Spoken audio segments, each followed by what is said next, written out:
Hey everyone, I didn't really know where to turn with this information, but I figured this subreddit would be a good start. I know at first glance, you'd probably think I needed to post this in some type of meteorological subreddit, but once you've heard what I've experienced, you'll understand this is far more complex than my fellow storm chaser friends can help me comprehend. Maybe someone in this group can help provide me with some much needed answers. Either way, I've just got to get this off my chest. I just need someone to hear me and believe me.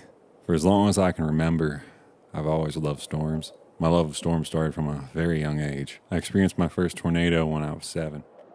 Jamie, come on, we need to get to the basement, my younger brother shrieked, clutching the toy Pomeranian within his trembling arms, tiny peg-like feet kicking in protest as she yelped. I waved him on, my face glued to the tree limbs scattered across the yard and the leaves plastered to the sliding glass door that led into the backyard. I was mesmerized. Jamie, he called out again, his voice a sharp protest over the sound of the howling storm. Stop being a baby, I hollered as I rolled my eyes. I watched as his big blue eyes watered, bottom lip jutting out. He was completely petrified, the polar opposite of me. My mother shook her head, shooting me a glare before she took one of his hands into hers and dragged him towards the stairs. Don't be so hard on him, she yelled, her brows furrowed. Nathan! My father turned towards her, his face no longer plastered on the window beside me. Please don't stay up here too long. Her eyes were pleading, but her voice was steady and controlled. Even in the midst of chaos, my mother was always the picture of patience. The calm in the storm. Fair warning. What I'm about to tell you is going to make me seem like I've completely lost my head.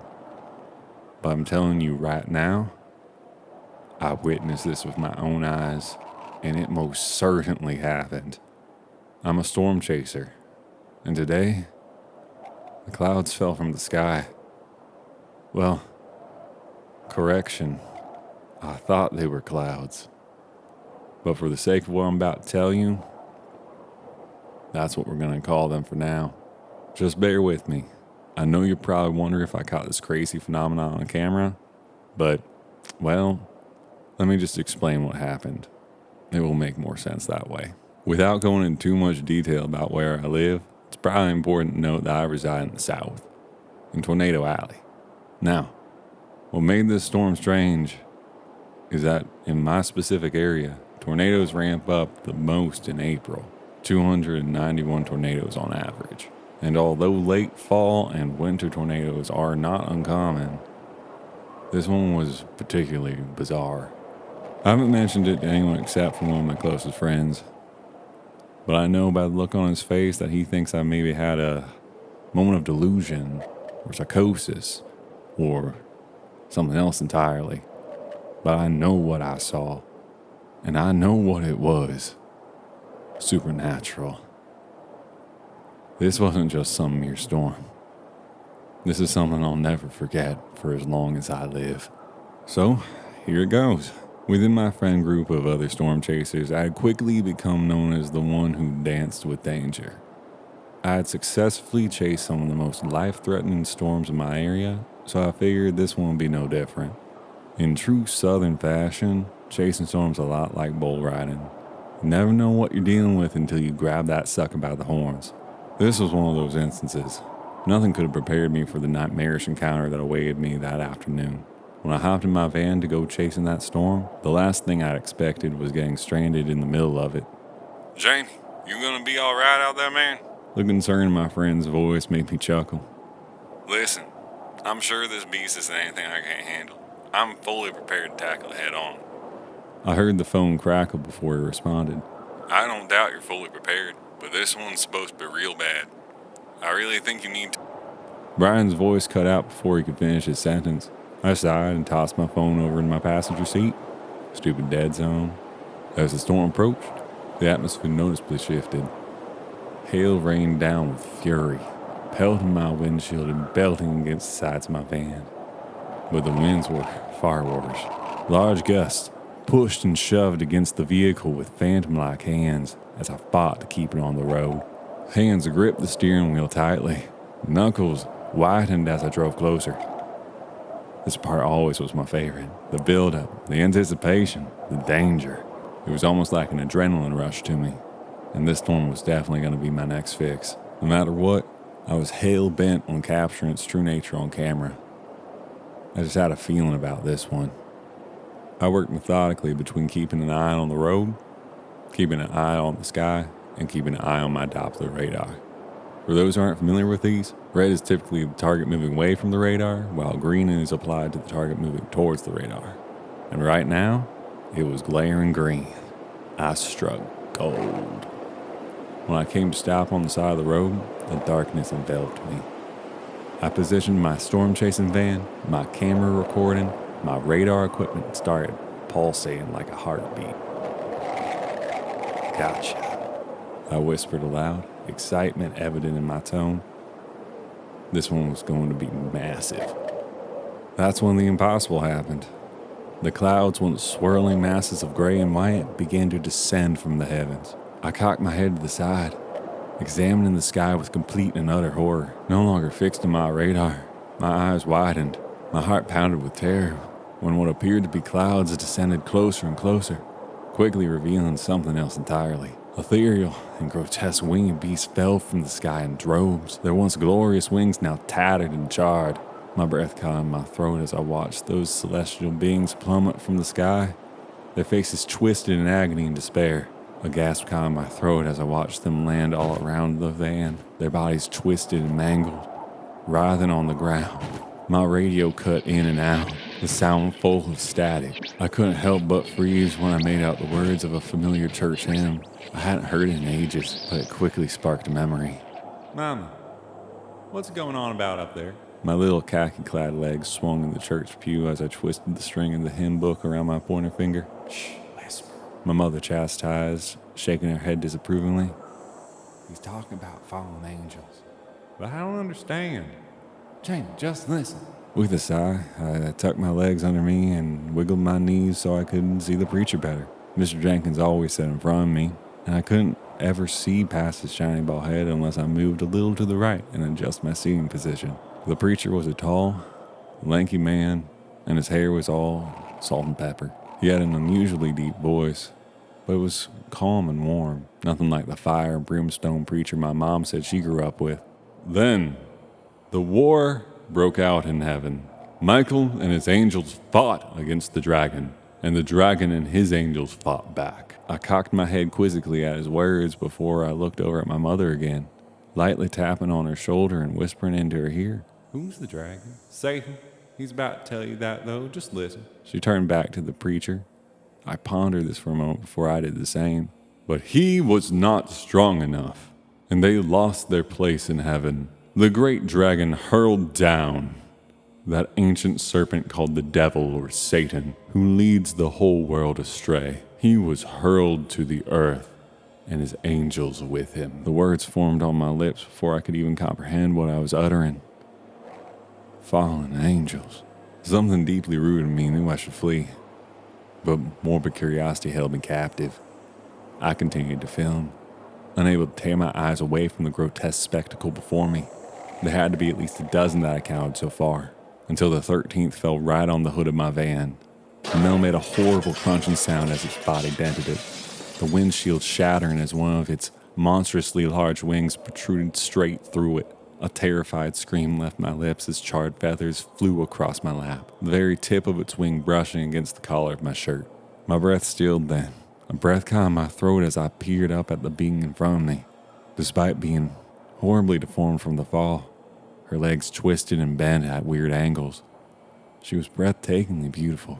Pale blue eyes stared up at the sky, tears streaking down her porcelain cheeks. Long blonde hair encircled her head in a halo of waves, cascading down around her shoulders that were matted with blood.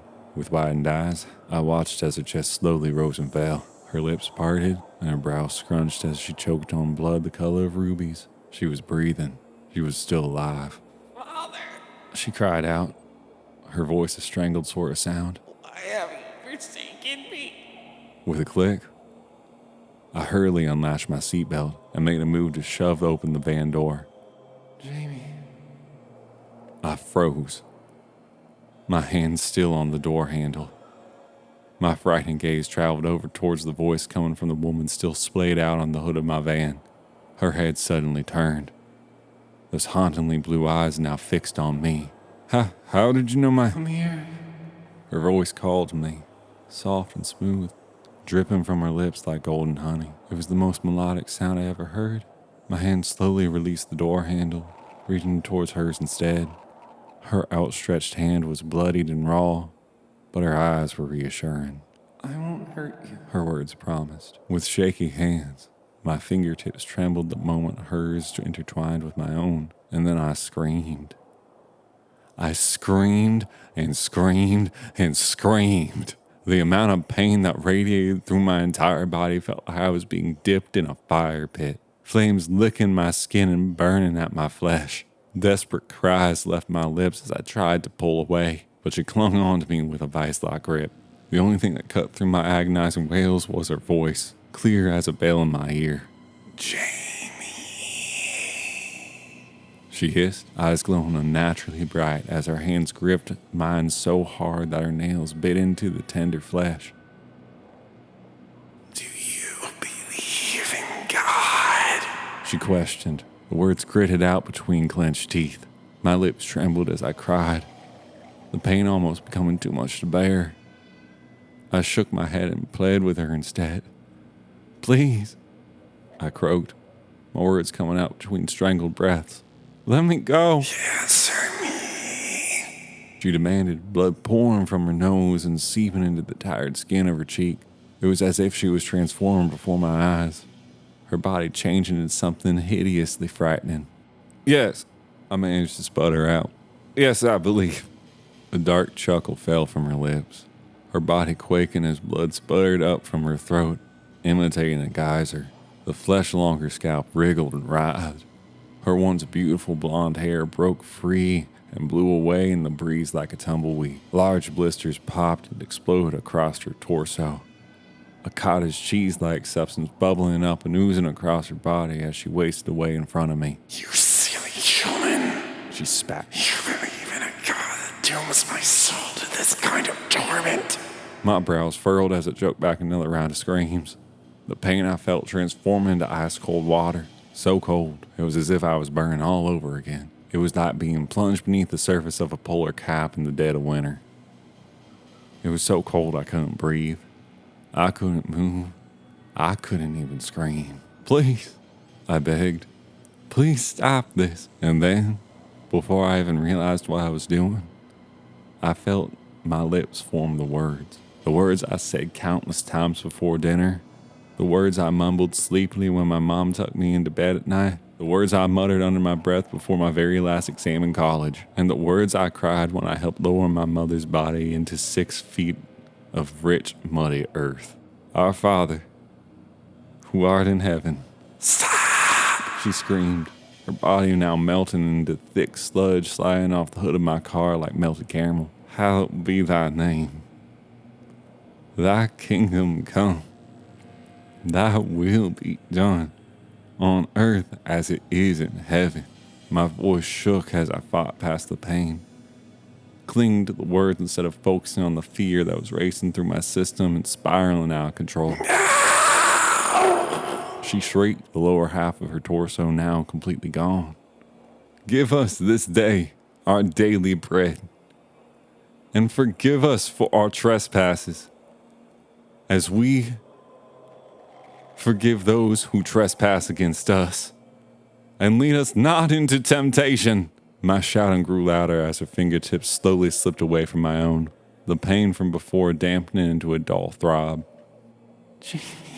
She pled, her eyes slowly melting into her sockets like an overeasy egg. Nausea stirred within me as I clenched my eyes shut and continued on. But deliver us from evil, for thine is the kingdom and the power and the glory forever and ever. He'll turn his back on you too. I heard her cry before her fingertips slowly released mine. When I eventually pried my eyes open, one last word fell from my lips as I leaned back against my seat, cradling my hand against my chest. Amen. When I finally got the nerve to step out of my van, I was increasingly confused. There was no signs of the angel on my hood or the others on the ground. The only thing that laid in their wake was a large pile of dust. Even that was being swept away in the wind. Ashes to ashes. Dust to dust. I whispered under my breath. As I staggered back towards my car, I searched high and low for my camera.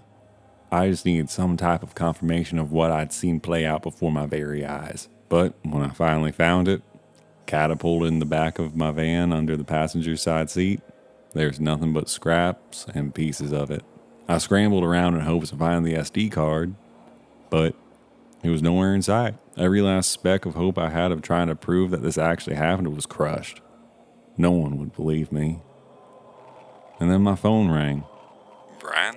I croaked as I leaned back in the driver's side seat, still gaping at the giant hole in my windshield. Jamie, you all right? That storm stirred up all kinds of stuff. It's a complete mess. I don't think I've ever seen one this bad in... As Brian droned on, I couldn't help but notice something. A single white feather, slightly singed, sat on the dash of my car. Glass shattered all around it, but my fingers couldn't help reaching out towards it almost on their own accord. Jamie, Brian questioned. you still there, man? As I stumbled over my words, the feather clutched between my trembling fingertips. I finally managed to mumble out, Brian, do you believe in God? Well, I heard him pause and then say, I suppose so. I mean, there's gotta be someone out there bigger than us, right? nodding my head, more to myself than him.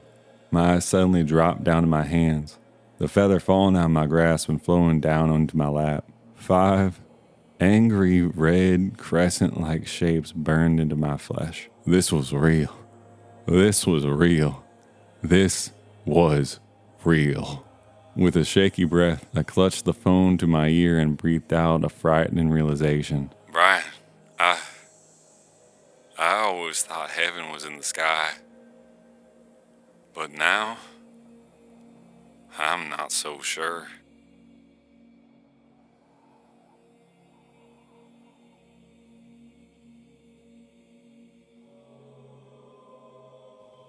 Hey everyone, welcome to the end of the video club. You comment end of the video club if you made it this far, so I know that you made it this far. That'd be awesome. Thank you, Just the Girl Next Door, for allowing me to narrate another one of their stories. I've really been enjoying working on their stories. They're fun. They're awesome. They've been really cool, and they have been very supportive in the start of this journey, and I really hope that I can do more stories of theirs in the future. If you haven't already, check out Today is My 24th Birthday. There'll be an annotation in the top corner. You can just, it's right there, or there might be a little tab right around here that does it. So yeah, like, comment, subscribe, do all that stuff we all ask you to do, and yeah, bye.